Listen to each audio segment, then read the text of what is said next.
Hello दोस्तों, नमस्कार और welcome back to our channel analyst postmortem, जहां हम करते हैं हर फाइनेंशियल एस्पेक्ट की बारीकी से पोस्टमार्टम। तो दोस्तों, हम में से बहुत सारे लोग इसलिए इन्वेस्ट करते हैं स्टॉक मार्केट में कि हमें डिविडेंड इनकम मिल सके और एक एज अ रेगुलर इनकम जिसको लोग बोलते हैं वो हमें ईयरली बेसिस पे मिले। और हम लोग उसी बेसिस पे कुछ स्टॉक सेलेक्ट करते हैं जो बहुत अच्छा डिविडेंड पे करते हैं एनुअली। लेकिन दोस्तों, हम आज बात करेंगे डिविडेंड पे आउट एक डर्टी सीक्रेट का, जिसको अगर आपने एक बार समझ लिया तो आप दोबारा कभी भी गलती नहीं करेंगे ऐसे स्टॉक सेलेक्ट करने में जिसमें आप डिविडेंड के चक्कर में इन्वेस्ट तो कर लेंगे, लेकिन हो सकता है आप अपने कैपिटल या फिर अपनी इन्वेस्टमेंट को डिग्रेड कर रहे हो। और ये कहीं भी आपको इन्फॉर्मेशन कोई नहीं बताएगा कि क्यों कुछ स्टॉक्स डिविडेंड अच्छा पे करते हुए भी आपकी इन्वेस्टमेंट के लिए अच्छे नहीं हैं। और दोस्तों, आपने अगर अभी भी ये चैनल लाइक एंड सब्सक्राइब नहीं किया है तो प्लीज़ लाइक एंड सब्सक्राइब। मैं हूं आपका दोस्त Amit, I am a SEBI certified research analyst. तो दोस्तों, पहले हम समझ लेते हैं कि अच्छे डिविडेंड कैसे निकाला जाता है। हम इस वीडियो में किसी स्टॉक की बात नहीं करेंगे, बल्कि हम बात करेंगे उस फंडामेंटल बेसिस की जिसके बेसिस पे डिविडेंड सेलेक्ट होना चाहिए, डिविडेंड वाले अच्छे डिविडेंड वाले स्टॉक सेलेक्ट होने चाहिए। और कौन सा वो पैरामीटर है जिसको हम में से कोई भी नहीं देखता है, लेकिन वो सबसे इंपॉर्टेंट है डिविडेंड वाले शेयर के लिए। तो सबसे पहले समझ लेते हैं डिविडेंड होता क्या है। तो डिविडेंड बेसिकली कंपनी अपनी अर्निंग्स जो होती हैं उसकी क्वार्टरली या फिर एनुअल, उस अर्निंग्स का जो प्रॉफिट हुआ कंपनी को, उस प्रॉफिट को अपने शेयर होल्डर्स से शेयर करता है। अब हो सकता है कि वो कुछ परसेंटेज शेयर करे। मान लीजिए अगर किसी कंपनी की 100 रुपये की इनकम हुई तो उस 100 रुपये में से 20 रुपये अपने स्टेक होल्डर से शेयर करेगा, जिसको हम बोलते हैं डिविडेंड यील्ड। और बाकी 80 रुपये वो हो सकता है अपने कैश रिजर्व में रखे या फिर अपनी कंपनी के एक्सपेंशन के लिए यूटिलाइज करे, जिसको हम बोलते हैं डिविडेंड यील्ड। तो पहले हम समझ लेते हैं कि डिविडेंड यील्ड क्या होता है।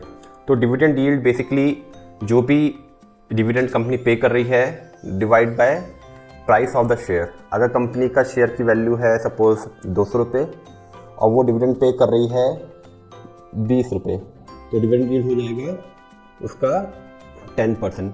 20 डिवाइड बाई 200 इज 10%। तो डिविडेंड यील्ड ये है। अब मैक्सिमम लोग क्या करते हैं, डिविडेंड कंपनी का डिविडेंड यील्ड देखते हैं कि कंपनी अच्छा डिविडेंड दे रही है, प्लस कंपनी के शेयर का स्टॉक देखते हैं पिछले कुछ टाइम का कि कंपनी अच्छे से ग्रो कर रही है, जो कि हर जगह बात करता है। लेकिन अगर आपको कंपनी की असली सच्चाई देखनी है कि वो डिविडेंड कैसे पे कर रही है, तो उसके लिए हमें देखना पड़ता है डिविडेंड पे आउट परसेंटेज।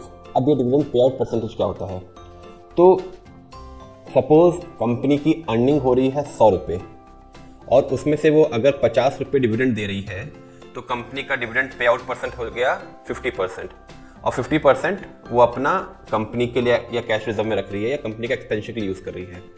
अब सपोज हम बात करेंगे कुछ कंपनीज की जहाँ पे कंपनी की अर्निंग हो रही है 100 रुपये और वो डिविडेंड दे रही है 200 रुपये। तो अगर आप डिविडेंड यील्ड देखेंगे तो बहुत ही अच्छी डिविडेंड यील्ड होगी, लेकिन अगर उसका डिविडेंड पे आउट परसेंटेज देखेंगे तो वो 150% या 200% होएगा। अब अगर कंपनी 100 रुपये कमा रही है और उसमें से 150 रुपये डिविडेंड दे रही है, तो मतलब क्या कर रही है, वो अपनी जेब से दे रही है, अपने कैश रिजर्व से दे रही है। तो कोई भी कंपनी क्या सस्टेन कर पाएगी? लेकिन वो ऐसा क्यों करती है?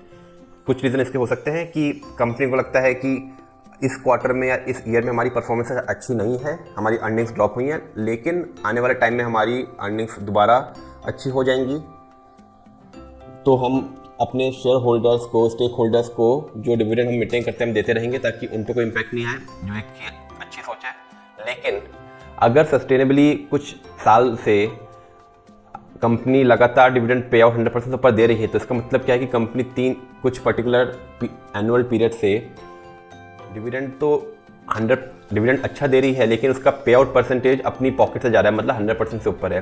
तो आइए क्विकली हम इन्हें कुछ स्टॉक्स के एग्जाम्पल के बेसिस पे समझें। और इस डर्टी सीक्रेट को अगर आप समझ गए तो आप कभी भी वो गलती नहीं करेंगे जो बाकी इन्वेस्टर्स करते हैं।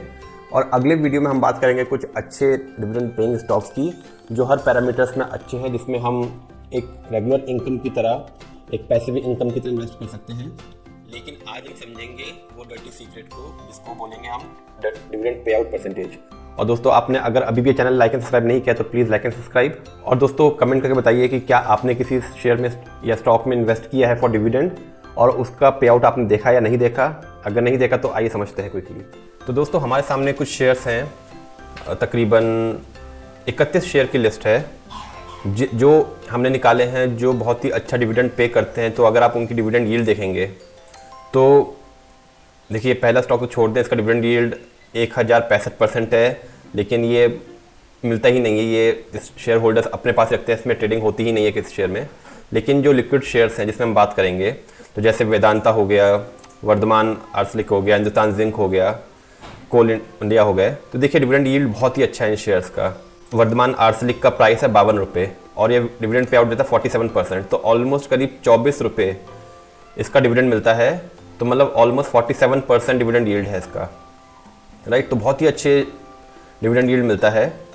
लेकिन अब उस काले सच की बात करते हैं जो हम लोग नहीं देख पाते हैं, तो जो है डिविडेंड पे आउट परसेंटेज जिसकी हमने बात करी। जी हाँ, अब हम दो कंपनी की बात करते हैं। देखिए बहुत ही फेमस वेदांता और हिंदुस्तान जिंक, दोनों ही बहुत ही फेमस कंपनी हैं और अपने एरिया में बहुत ही दिग्गज नामी कंपनीज हैं।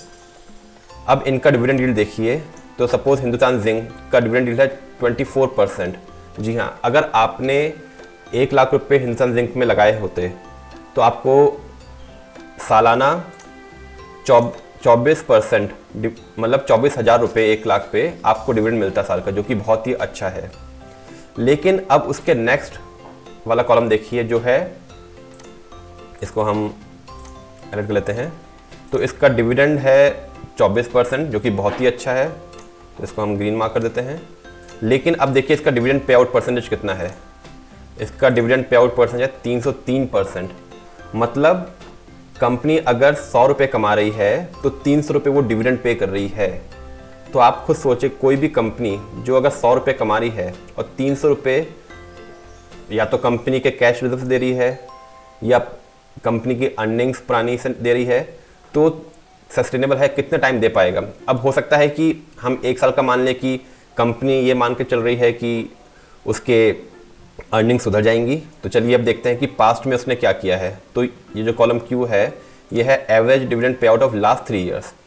तो हिंदुस्तान जिंक ने इस साल डिविडेंड पे आउट दिया 303% और लास्ट 3 ईयर्स का एवरेज कितना है 164%। तो पिछले 3 साल में भी जो डिविडेंड पे किया है वो डिविडेंड पे आउट परसेंटेज है 164%। तो इसका मतलब पिछले 3 साल से कंपनी 100 रुपये की अर्निंग पे 164 रुपीज़ डिविडेंड पे कर रही है। तो क्या ये सस्टेनेबल है? बिल्कुल नहीं। इसी तरह दूसरा एग्जांपल लेते हैं वेदांता। तो देखिए 43% इसका डिविडेंड यील्ड है। तो हालांकि इसका प्राइस पहले 300 रुपये था, आज से 3 महीने पहले वो ड्रॉप होकर 233 रुपये हो गया, इसलिए डिविडेंड यील्ड भी इंक्रीज़ हुआ है। लेकिन जो कि बहुत ही अच्छा डिविडेंड यील्ड माना जाएगा अगर वो 30 के रेंज में भी था, 300 के प्राइस पे जो 3 महीने पहले था। लेकिन इसका डिविडेंड पे आउट देखिए अगेन 357%। तो मतलब 100 रुपये पे 357 रुपीज़ वो डिविडेंड पे आउट दे रहा है 100 रुपये की अर्निंग पे। तो हो सकता है इस साल दिया हो, लेकिन पास्ट का देखें, देखिए पास्ट में भी अगेन 158 रुपीज़ 158%। तो उसने पास्ट 3 ईयर के एवरेज पे भी 100 रुपये की अर्निंग पे 158 दिया है। तो ये भी इसलिए आप देखेंगे कि वेदांता का प्राइस या फिर हिंदुस्तान जिंक का प्राइस जो रिटर्न्स हैं, तो अगर आप रिटर्न देखिए तो हिंदुस्तान जिंक के पिछले 5 साल का रिटर्न है 1%, वेदांता का पिछले 5 साल का रिटर्न है 0.26%। तो कंपनी डिविडेंड तो दे रही है, लेकिन कंपनी की ग्रोथ ऑन शेयर्स नहीं हो पा रही है। इसका मतलब आपका कैपिटल वहीं के वहीं स्टैग्नेंट है, और जिस दिन कंपनी ने डिविडेंड देना बंद कर दिया उस दिन आपका डिविडेंड भी गया प्लस आपका जो रिटर्न है वो भी गया। और कंपनी की परफॉर्मेंस तो फिर उसके पर डिपेंड करेगी, ग्रोथ आएगी अगर डिविडेंड पे आउट रोकती है, पर क्या ये सस्टेनेबल है? बिल्कुल नहीं। तो अगर आप कभी भी डिविडेंड के लिए इन्वेस्ट कर रहे हैं तो इन पैरामीटर्स को आप ज़रूर देखिए और उसके बाद भी अपना डिसीजन बनाइए कि क्या ये इन्वेस्टमेंट हमारे लिए फीजिबल है या नहीं है।